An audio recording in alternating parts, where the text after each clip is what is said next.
bonsoir à tous. On profite de votre présence sur le Tour de France que vous suivez pour RTL pour faire le point sur la grande boucle. Est-ce que l'on peut d'ores et déjà dire, Christophe, que l'on connaît le nom du vainqueur de cette 110e édition? Oui, il s'appelle Jonas Vingegaard. Et comme dit l'expression sportive, s'il ne lui arrive rien, évidemment, il sera en jaune, il sera couronné dimanche soir sur le podium sur les Champs-Élysées. Il a fait un tour remarquable avec sa grande équipe, la Jumbo-Visma.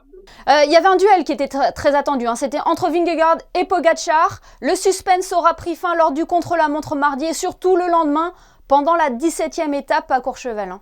Oui, c'est vrai qu'on a rêvé. C'était les maîtres du temps, les maîtres du chronomètre. Imaginez-vous, Émilie.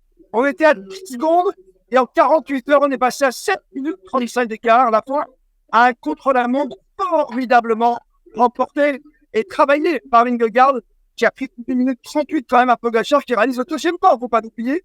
Et puis le lendemain, il y a le col de la Lose, la déception, autant morale que physique peut-être. Et que peut-on dire jusqu'alors de la participation des Français? C'est pas mal quand même. Heureusement, on a évité toute polémique pendant 3 semaines, puisque Victor l'a fait, très bien fait, puisqu'il a remporté dès la deuxième étape une victoire pour nous, pour le camp tricolore ici sur les routes du Tour de France. Donc vous voyez, c'était bien d'avoir une victoire. Après, il y a des victoires françaises aussi, pour les équipes comme Cofidis et AG2R. Est-ce qu'on peut dire qu'il y a des coureurs qui sortent du lot cette année? Est-ce qu'il y en a qui ont créé la surprise, Christophe?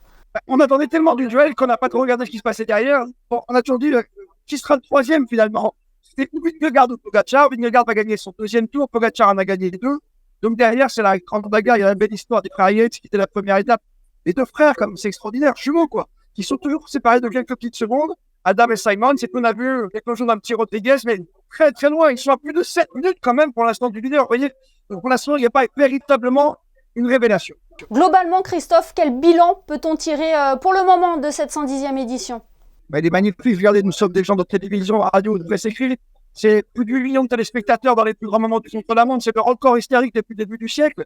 Et franchement, on a un parcours qui était dessiné par les organisateurs qui était formidable. Un seul contre-la-montre et puis des grandes étapes de montagne. Phénomène nouveau tout de même, vous l'avez souligné peut-être dans le monde de la télé, c'est l'arrivée de Netflix sur le Tour de France qui a réalisé une série.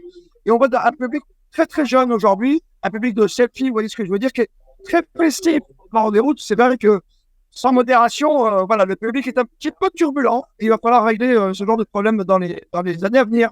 Ça a toujours été un rendez-vous populaire, le Tour de France. On a vu beaucoup de spectateurs, encore une fois, sur les routes du Tour. C'est gratuit. Et comme le dit si bien le patron du Tour, Christian Prudhomme, c'est 3500 km de sourire aussi. On a vu aussi le prince Albert II sur une des étapes. Je l'ai croisé au départ de Saint-Gervais, en retard comme moi, parce que c'était le succès du Tour. Tout était bouché autour. Il a assisté à l'une des plus belles étapes, le col de la Lose, le départ de Saint-Gervais pour arriver à Courchevel et l'Altiport, cette arrivée merveilleuse. Il était ravi, mais il vient chaque année. Et vous savez quoi, il va être complet, puisque l'an prochain, on a eu le grand départ. On aura la dernière étape du Tour de Monaco jusqu'à Nice, contre-la-montre exceptionnelle. Et que l'on suivra bien évidemment sur Monaco Info. Merci à vous, Christophe, d'avoir été avec nous depuis le Tour de France. Et l'an prochain, je vous amène dans la caravane. Vous savez, il y a des sponsors sympas. Il y a des petits Bob Vichy. Je vous en ramène un. Et on fera la dernière étape tous ensemble, toute l'équipe de Monaco. Et vous savez très bien me parler. Merci beaucoup. Bonne soirée.